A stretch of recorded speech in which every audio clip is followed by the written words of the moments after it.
에스겔 2장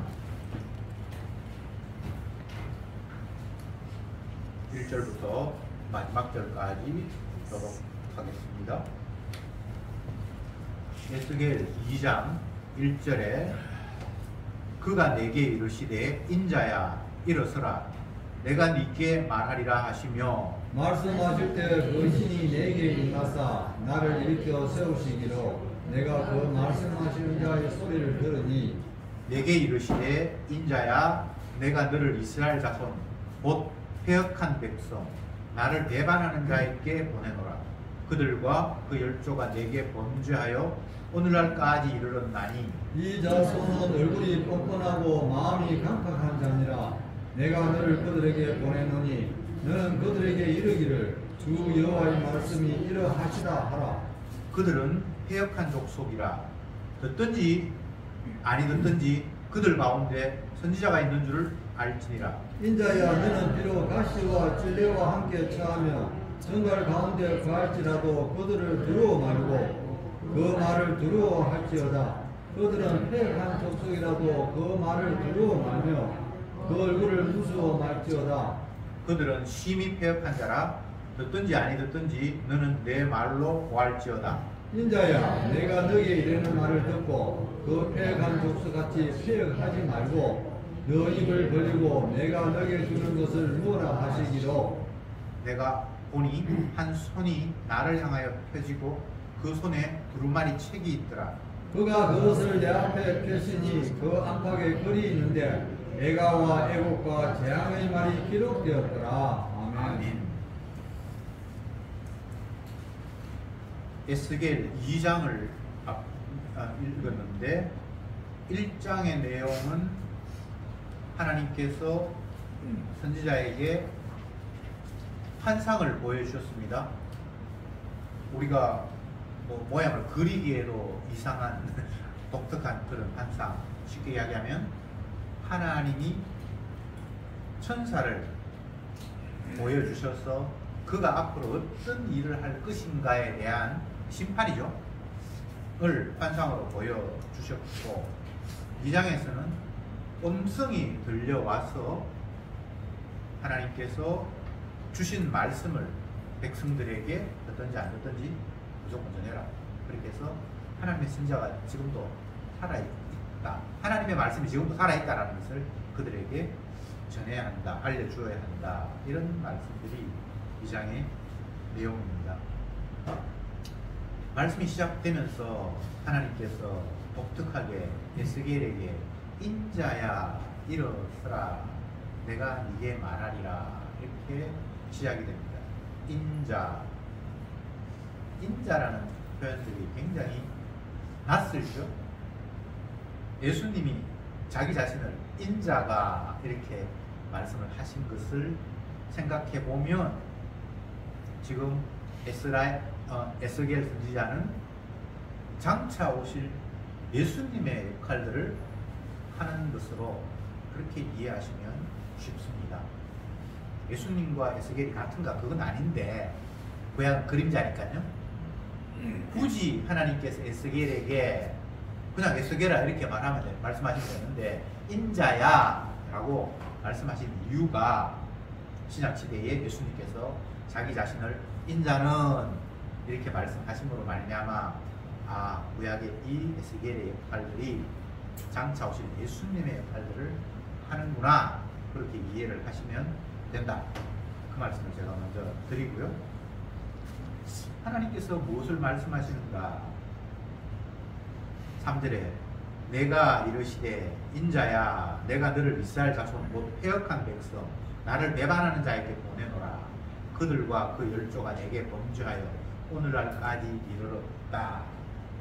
패역한 자, 범죄한 자들에게 내가 너를 보낸다. 이렇게 말씀하고 있습니다. 패역한 자, 범죄한 자. 하나님이 선지자를 자기 백성들에게 보낼 때에는 선지자가 하는 이야기는 하나님의 시각이고 하나님의 말씀이잖아요.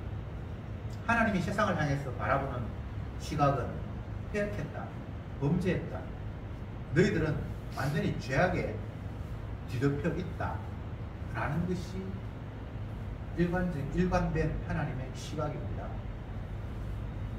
생명나무가 있는 곳으로부터 추방되어서 죄악이 가득한 세상에 너희들은 있다.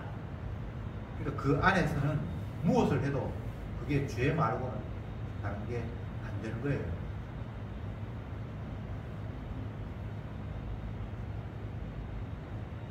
광부들이 석탄 같은 걸 캐기 위해서 지하 갱도로 계속해서 내려가서 그 땅바닥에 있는 것들을 막 이렇게 뭐 기계로 뚫기도 하고 도끼로 찍기도 하고 그렇게 해서 탄광을 캔다는 거예요. 그러니까 그 탄광 속에서는 온통 다 그 시커먼 그 석탄 같은 것들이 가루가 묻어서 온통 다 까맣습니다. 정상적일 때에는 탄광 속에 들어가지 않을 때는 얼굴들이 피부 색깔이 이게 뭐 살색이죠. 근데 탄광에 들어가서 그 탄가루 마시고 탄을 캐다 보면 살색이 아니에요. 그냥 탄색이에요. 그냥 다 까매요. 인간이 하나님의 말씀을 범함으로 말미암아, 선악과를 먹지 말라는 말씀을 범함으로 말미암아 하나님이 계신 에덴 동산 생명나무가 있는 곳으로부터 추방되었습니다. 그러면 이곳은 그냥 탄광이에요. 그냥 원래 피부색이 아니라 그냥 다 탄광색이에요. 그렇게 생각하면 쉽습니다. 우리는 우리가 같은 인간들끼리 보면서 아, 저 사람은 요러네, 이 사람은 이렇네, 저 사람은 더 악하네 이렇게 보일지 모르지만 주님 보실 때는 그냥 탄광 속에 있는 다 새까만 존재들밖에 없어. 이것을 어둠이다, 빛이 없다, 한마디로 이렇게 딱 규정을 해버립니다. 그래서 이 어둠의 세계에 있는 자를 주님은 죽었다라고 한마디로 규정을 해버렸습니다. 선악과를 따먹는 날에는 정령 죽으리라, 반드시 죽으리라. 그러면 선악과를 따먹었어요? 그 따먹자마자 아담이 죽었습니까? 아니죠. 그런데 그것을 이미 죽었다라고 주님이 규정을 하셨습니다. 성경의 안목, 주님이 어떤 시각에서 말씀하시는가를 생각을 해야 되는데 자꾸 인간들은 탄광 속에서 자기 시선으로 하나님의 말씀을 해석하려고 해요. 그러니까 죽었다는 말이 무슨 말인지 이해가 안 돼요. 하나님의 말씀은 살았다.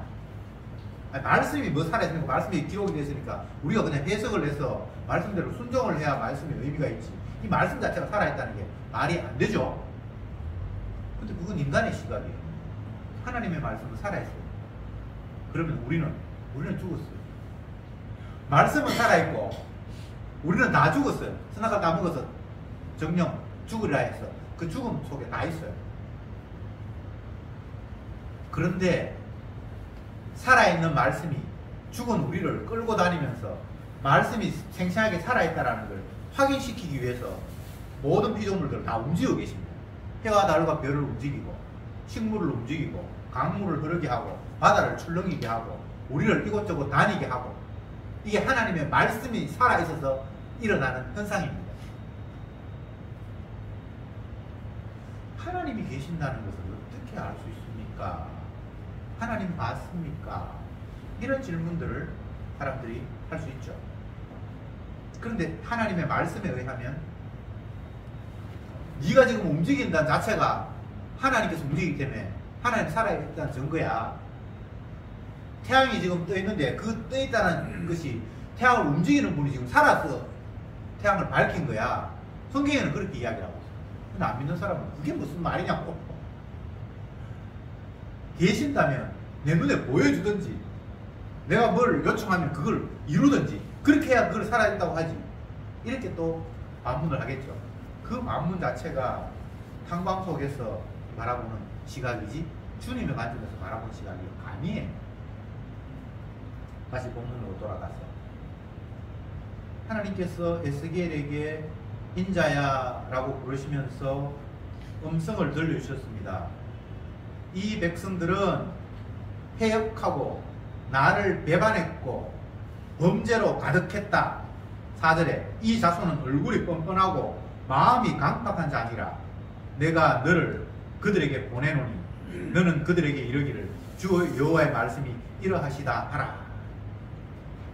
지금 에스겔을 향해서 주님께서 들려주신 말씀이 이 백성은 강팍하고 패역하고 완악하다. 이 사실을 그들에게 전해라. 그리고 복음을 전한다는 것은 이 세상이 악하다는 사실을 이야기하는 것에서 출발합니다. 전도한다고 하면서 도를 전한다고 하면서 사람들에게 헛된 희망을 이야기하는 건 그건 선지자의 하나님의 말씀이 아닙니다. 하나님의 말씀은 우리를 죄 아래 갇혀있다. 너희는 죄인이다. 패역했다. 얼굴이 뻔뻔하고 강팍하다. 예수님 말씀으로는 독사의 새끼들아. 회개해라. 회개가 뭐죠? 돌이켜야 된다는 건데 지금 상태가 엉망진창이라는 이야기를 전제로 했기 때문에 돌이켜야 된다고 이야기하잖아요. 구원받아야 된다. 그곳에서부터 탈출해야 된다는 이야기거든요. 그러면 지금 구원받기 전의 상태는 어떤 상태? 어둠, 죄악, 완악함. 복음을 전하는 것은 이렇게 전하는 거예요.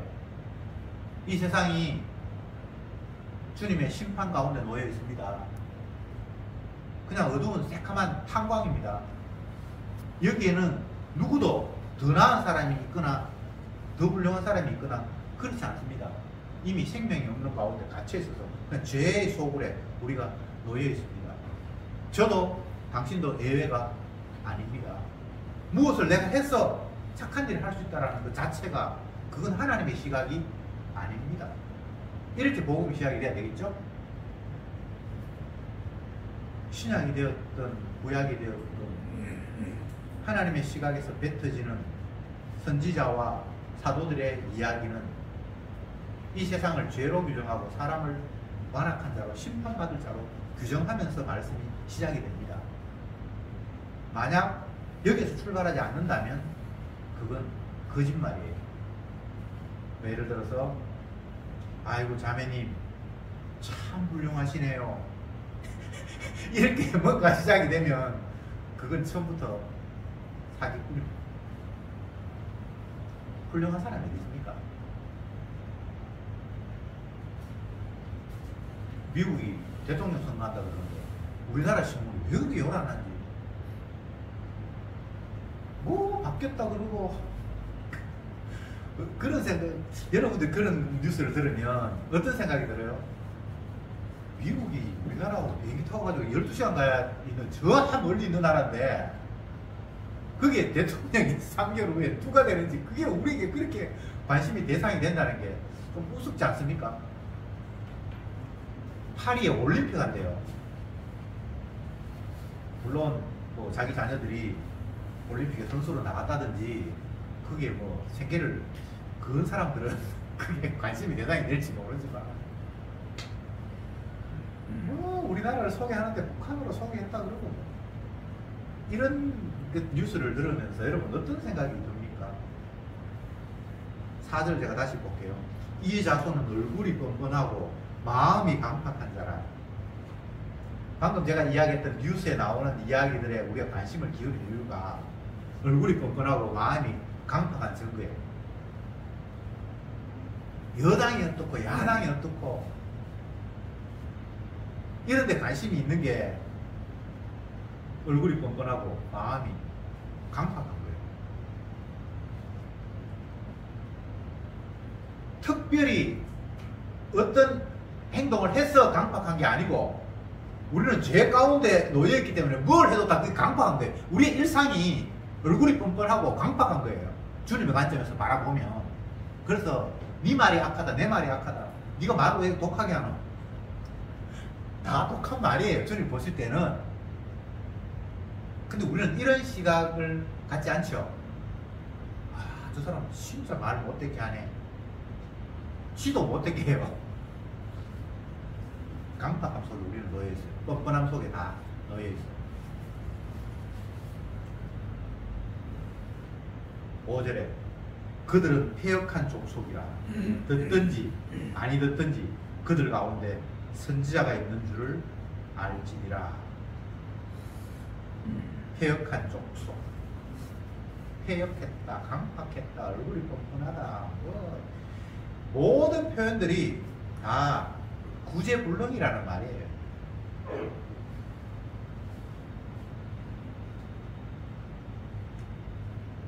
비가 많이 오고 할 때는 빗물이 한꺼번에 싹 잘 안 빠져서 물이 보이고 찻길에도 물이 보이고 이런 경우가 있죠.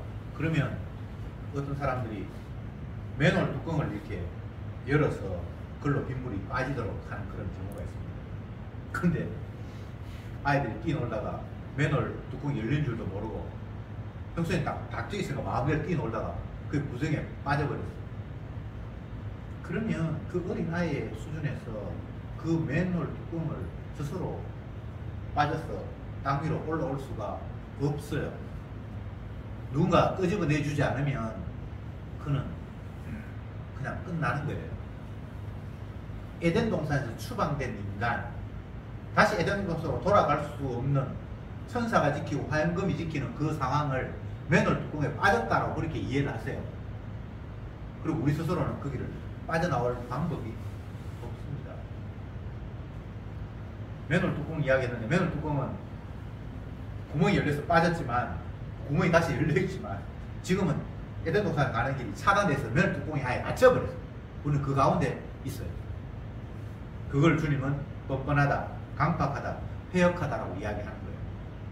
무엇을 했어가 아니라 그냥 그 상태 자체가. 그래서 선지자를 보내서 패역하다라는 사실을, 너희들은 맨홀 뚜껑에 갇혀있다라는 사실을 말하라는 거예요. 듣든지 안 듣든지 그거는 네 신경 쓸 거 없고 상태가 이렇다라는 걸 너는 알려야 된다. 왜냐하면 하나님께서 지금도 살아계셔서 이 상태를 우리에게 전해주고 있다라는 사실을 그들이 알아야 되기 때문에 듣든 안 듣든 그거 신경 쓰지 말고 전해라는 거예요. 전도를 이런 식으로 하는데, 저 사람 알아듣게 해가지고 우리 교회 데리고 와야지 이런 마음이 아니고, 맨홀 뚜껑에 갇혀있는 줄 전혀 알지 못하는 그에게 너도 나도 우리는 다 갇혀있습니다 라는 것을 듣든지 안 듣든지 그냥 이야기하는 거예요. 이게 선지자가 할 일이고 신약의 성도들이 복음 전하는 자세예요. 교회 몇 명 데리고 올까? 저 사람 우리 교회 나올까 안 나올까? 그건 선지자의 자세가 아니고 하나님의 말씀을 들은 자세가 아니에요. 6절에 인자야 너는 비록 가시와 찔레와 함께 처하며 정갈 가운데 거할지라도 그들을 두려워 말고 그 말을 두려워 말지니라. 그들은 패역한 족속이라고 그 말을 두려워 말면 그 얼굴을 무서워 말지니라. 왜 이런 말씀을 주님이 하시는가 하면, 하나님의 말씀을 있는 그대로 가감없이 전했을 때에 그들의 반응이 이미 뻔하기 때문에 주님께서 하시는 말씀이에요. 너 죄인이야, 너 독사의 새끼야, 너는 생각하는 게 얼리고 딱해, 이렇게 말했을 때 그 돌아오는 반응이 너무나 명약관한 확실한 거예요. 분노하고 화를 내고 그를 향해서 달려드는 그런 반응이 나오겠죠. 그래서 주님은 두려워하지 말라. 찔레와 정갈, 가시 가운데 네가 거한다 할지라도 두려워할 것 없다. 그들은 패역한 사람이기 때문에, 족속 때문에 그렇게 할 수밖에 없다.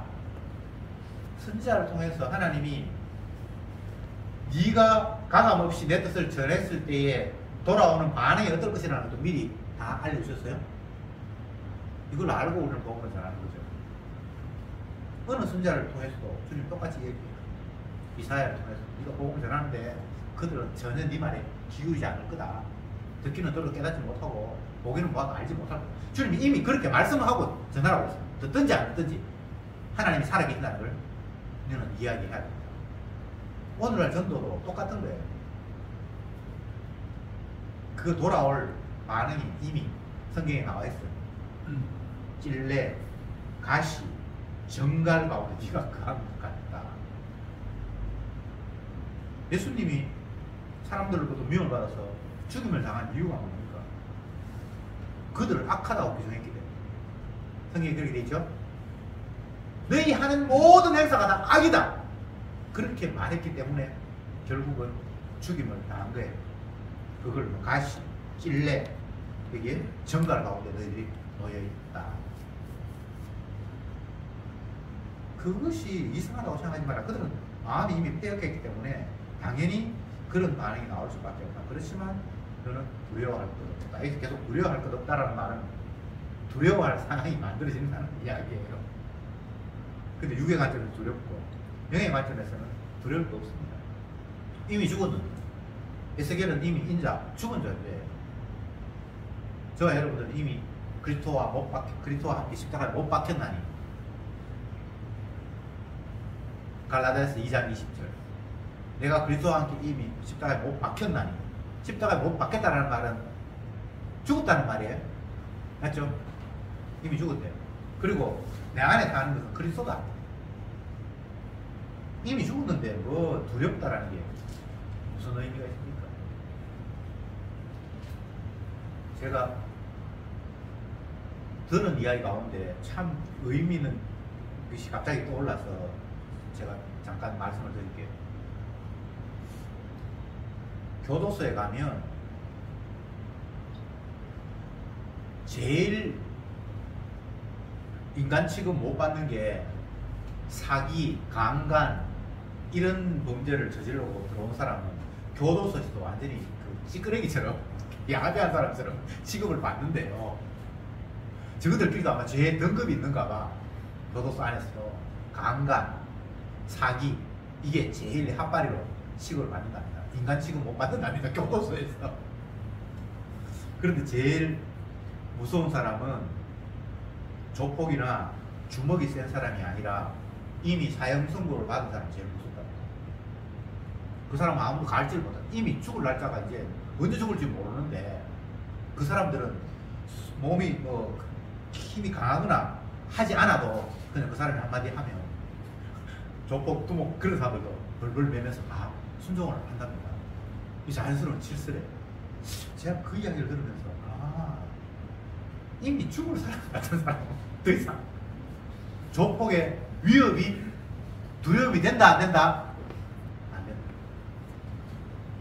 성경에도 그런 표현이 있어요. 이미 죽은 사람은 두려움이 없다. 예수 그리스도 안에 있다는 결국 정답이 있다고 하고 역으로 보면 그게 되는데 이미 십자가 못 박혀 죽은 사람은 죽었는데 뭐가 두렵습니까? 그리고 우리 생명이 이미 하나님의 품에 안겨 있는데 뭘 어떻게 한다고 해서 그게 위협의 대상이 되겠습니까? 7절에 그들은 심히 패역한 자라 듣지 아니하든지 듣든지 듣지 않는지는 그 말을 보아라. 8절에 인자야 내가 네게 이르는 말을 듣고 그 패역한 족속같이 패역하지 말며 네 입을 벌리고 내가 네게 주는 것을 먹으라 하시기로. 여기는 주님께서 또 독특한 상황을 연출하셨습니다. 9절 볼게요. 내가 보니 한 손이 나를 향하여 펴지고 그 손에 두루마리 책이 있더라. 그가 그것을 내 앞에 펴시니 그 안팎에 글이 있는데 애가와 애곡과 재앙의 말이 기록되었더라. 이제 하나님의 말씀을 전하라고 하면서 하나님의 말씀을 초반에는 몇 마디 그냥 이렇게 얘기했는데 이제는 책에 두루마리는 책이죠, 그죠? 그게 앞뒤로 빽빽하게 기록된 말씀을 하나님께서 이렇게 책을 펴서 보여주시는데 그 글의 내용이 애가, 애고, 재앙의 말이 기록되었더라. 이렇게 상당히 넘어가 그걸 아주 받아 먹으라 해서 받아 먹는 장면까지 나오는데 그 다음 주에 보도록 하고 주님의 말씀을 봤는데 기록된 걸 봤는데 그게 애가 슬픈 노래, 애곡, 애가나 애곡이나 같은 말입니다. 재앙의 말이다. 그리고 이게 좋은 이야기가 아니에요. 선지자가 하나님의 뜻을 받아서 그들에게 전하라고 했는데 하나님의 말씀이 그들은 패역하다 그러고 완악하다 그러고 죄 가운데 있다 그러고 구체적으로 이제는 기록한 말씀을 봤는데 그게도 슬픔의 노래, 재앙의 말 그런 게 기록이 되어 있다는 거예요. 다시 말씀드립니다. 복음을 전한다는 것은 세상을 악하다고 이야기해 주는 거예요. 네가 지옥 갈 수밖에 없는 죄인이라는 사실을 알려주는 거예요. 재앙, 애고, 애가, 그게 뭔가 긍정적인 말이 하나도 없어요. 슬픔의 노래, 재앙의 소식, 멸망의 소식, 이게 가득 적혀 있어서 선지자는 그 이야기를 할 수밖에 없는 거예요. 마치 예수님이 이 땅에 오셔서 독사의 새끼들아 이렇게 말씀하셨듯이 세례요한도 똑같이 이야기했잖아요. 세상이 악하다고 표현해요. 회개하라고 이야기했고 독사의 새끼들아 이야기했고, 그 사람들이 특별히 성격이 괴팍해서 그런 이야기를 하는 게 아니고 하나님의 시각이 그러했기 때문에, 하나님의 시각을 받았기 때문에 그냥 이야기하는 거예요. 이걸 또 오해를 해서 하나님은 독한 몸이구나, 사람들은 평소에 말할 때 독하게 이야기하는구나, 그래서 욕설을 보고 그런 사람이 있는데, 그건 흉내내 그런 이야기가 아니고, 말이 독해서 독한 것이 아니라 이 세상 자체가 주님의 안목에서 볼 때 그냥 심판에 놓여 있다는 거예요. 그리고 지옥 가야 마땅하다는 거예요. 그보다 더 무서운 독한 이야기가 있습니까? 뭐 굳이 욕설을 할 필요 없고 목소리를 높일 필요 없어요.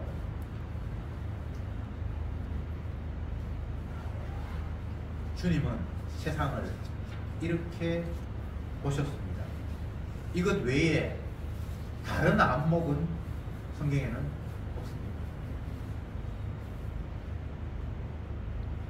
그런데 마귀는 주님과 다른 안목으로 세상을 보도록 우리를 충동케 합니다. 세상이 장밋빛 희망을 계속해서 피워내고 있습니다.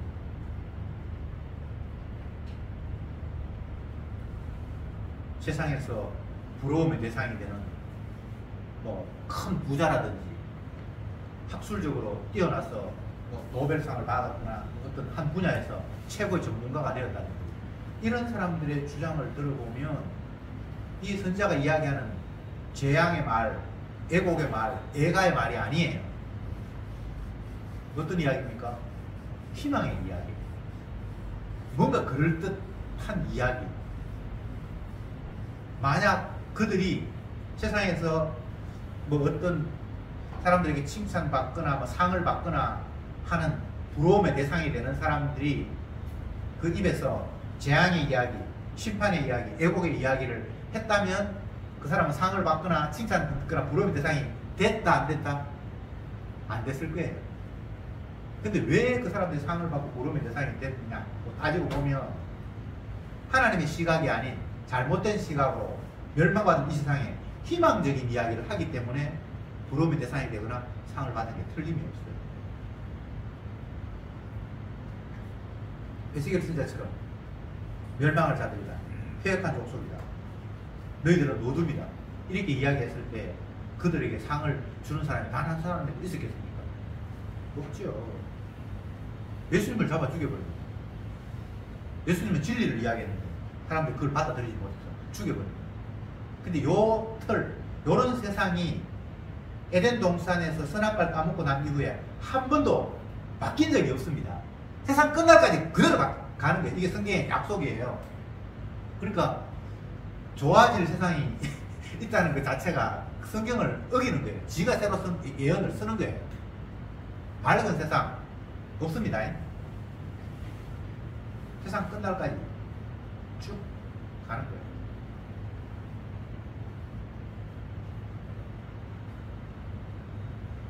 최근에 오랜만에 몇 년 만에 책을 제가 읽고 있는데, 그 책의 내용은 이런 거예요.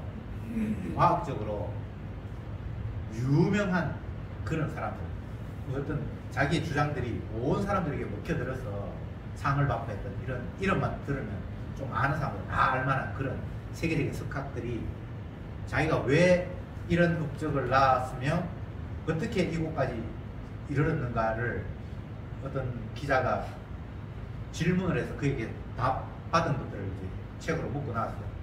한 30년 정도 되는 사람들의 유명한 과학자들의 그런 당신이 왜 이렇게 이런 결과를 낳게 됐냐, 그 원인이 어디 있냐, 어릴 때 뭐 부모님은 어떡하죠 이렇게 하는 그 글이에요. 제가 그걸 읽으면서 생각된 게, 야, 각자가 하나님이구나. 이놈도 지가 하나님이고 저놈도 지가 하나님. 지가 한 일들이 사람들에게 칭찬을 받고 영웅이 되니까 앞으로 내가 예측하는 이 학술적으로 이런 근거를 해서 이런 일을 앞으로 일어날 건데 이거 틀림없는 거다. 이거 진실이다. 이렇게 너무나 확신에 찬 이야기를 하고 있습니다. 지가 어둠인 줄 전혀 몰라요. 지가 이루었던 그 논리, 사람들이 칭찬하는 그 사고방식에 그게 다 어둠 속에 나온 결론이라는 사실을 자기는 몰라요. 많은 사람들보다 칭찬받고 상을 받았기 때문에 이거는 옳고 정당하기 때문에 이런 평가가 주어졌을 거라고 생각을 하는 거예요. 바꿔 이야기해 볼까요? 어떤 사람이 기업을 해서 돈을 많이 벌었어요.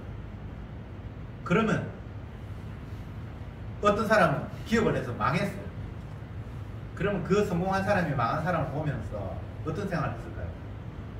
너는 이런 방법이 잘못됐기 때문에 결국은 망할 수밖에 없었고, 내가 성공하고 부자가 된 것은 이렇게 잘 했기 때문에 성공하고 부자가 된 거야. 그런 결론 말고 다른 결론이 나올 수가 있다 없다? 없다. 어떤 사람이 나이 50도 안 돼가지고 병이 걸려서 지금 다 죽어가요. 그런데 어떤 사람은 70이 됐는데 아직도 뛰어다니고 등산을 하고 막 그렇게 행글라이더 타고 막 그런 사람이 있어요. 그래서 그 70 된 사람이 그 50에 병 걸린 사람을 보면서, 그래 내가 네 옛날에 사는 거 보니까 날마다 술 처먹고 불규칙한 생활을 하고, 그러니까 네가 그때부터 내가 알아봤다. 근데 그렇게 말하고 본인은 나는 젊을 때부터 절제하는 생활했고 건강관리했고 음식도 아무거나 함부로 먹는 거 안 먹고 규칙적인 생활하고 그랬지. 근데 그 이야기를 주변에 듣고 있는 사람들이 다 고개를 끄덕끄덕 해요. 근데 이게 복음적인 관점에서 고개가 끄덕거려질 이야기입니까? 누군가가 어떻게 했기 때문에 어떤 결론이 나왔다라는 것이 세상 사람들이라면, 성경은 처음부터 하나님의 뜻을 이루기 위해서 사랑받기를 한 자와 미움받기를 한 자가 딱 작정이 돼 있어요. 그래서 그 하나님의 약속대로 미움받기를 한 자는 미움의 삶을 살도록 그냥 가는 거예요. 사랑받기를 하는 사람은 사랑받기를 하는 삶을 그냥 흘러가는 거예요. 이게 하나님의 말씀이에요. 전혀 다른 시각이다.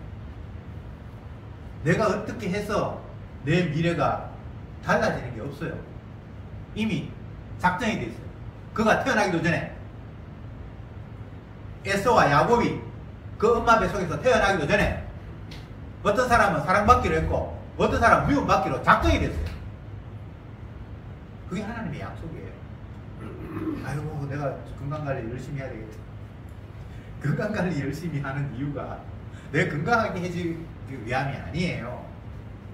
복음을 위해서 내가 주님의 도구로 사용받기 위해서 나는 그냥 안간힘을 쓰는 것밖에 없어요. 내가 힘쓴다고 되는 건 아니고 그냥 마음이 그냥 그렇게 하고 싶어. 그럼 그렇게 하는 거예요. 그렇게 해서 좋은 결과가 온다라고 그렇게 생각하지 마세요. 그건 하나님의 말씀하고 전혀 상관이 없는데. 폐역한 족속, 완악한 존재, 하나님의 말씀을 거역할 수밖에 없고 거부할 수밖에 없는 세상. 그런데 주님은 그 거역하고 거부하는 그들을 향해서 과감없이 당신의 뜻을 전하라고 말씀하셨습니다. 그것마저도 하나님의 하시는 일이에요. 패역함을 드러내기 위해서 세상이 왜 심판받아야 되는가를 주님께서 확인시키기 위해서 이 세상이 선지자를 어떻게 대우하는가를 보여주기 위해서 주님은 모든 일들을 지금 펼치고 있는 거예요.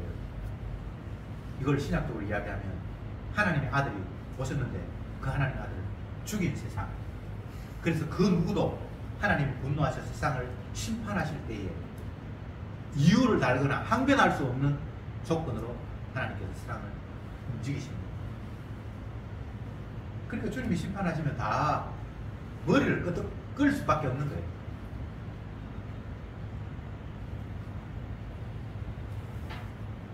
이제 말씀을 정리하겠습니다.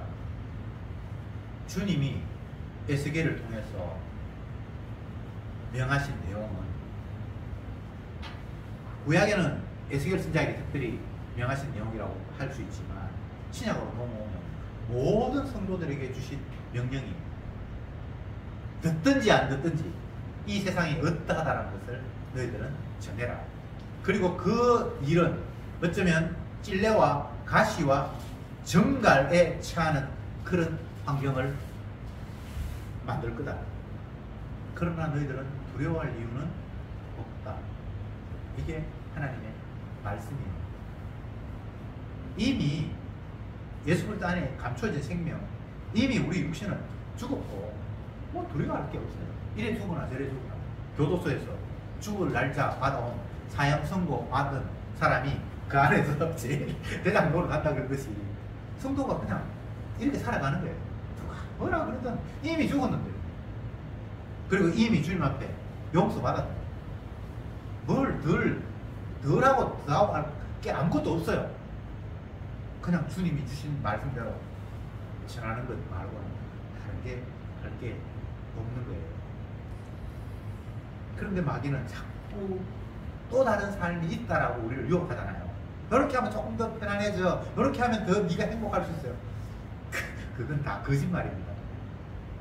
성도가 주님의 사랑을 받는데 주님이 우리를 자기 피로 깨끗하게 씻어서 기쁨을 이기지 못하여 우리를 바라보고 계시는 그 삶 속에 놓여있는 자가 뭘 자꾸 다른 쪽에서 사랑을 받으려고 생각합니까?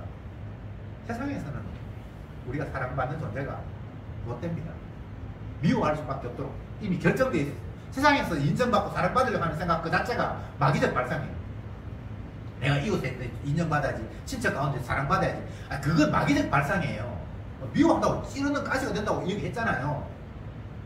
그렇지만 진정 우리를 사랑하시는 주님의 관점에서 보면 우리는 주님이 기쁨을 이기지 못하여 하시는 그런 존재가 됐어요. 여인이 젖먹이 자기 아이를 잊지 못하지, 혹시 그는 잊을지라도 나는 너를 잊지 않을 거야 라고 주님 품에 안김받은 성도, 무엇이 더 우리에게 필요하겠습니까? 기도합시다. 주님 감사합니다. 우리가 해야 할 일은 주님이 말씀하신 세상, 인간이 얼마나 폐역하고 완악한 것인가를 듣든지 안 듣든지 전하는 일입니다. 그 일 때문에 찔레와 가시와 정갈의 환경 속에 들어간다 할지라도 두려워할 것 없다고 말씀하셨습니다. 주여, 우리의 살아있는 이유가 주님의 뜻을 전하는, 십자가의 사랑을 증거하는 그 외에 다른 목적이 없음을 다시 한번 깨달았사오니 내 몸 편하기 위해서 살고 마음 편하기 위해서 어떤 행동을 해야 한다는 그런 발상을 멈추어 주옵소서. 예수님의 이름으로 기도드렸나이다. 아멘.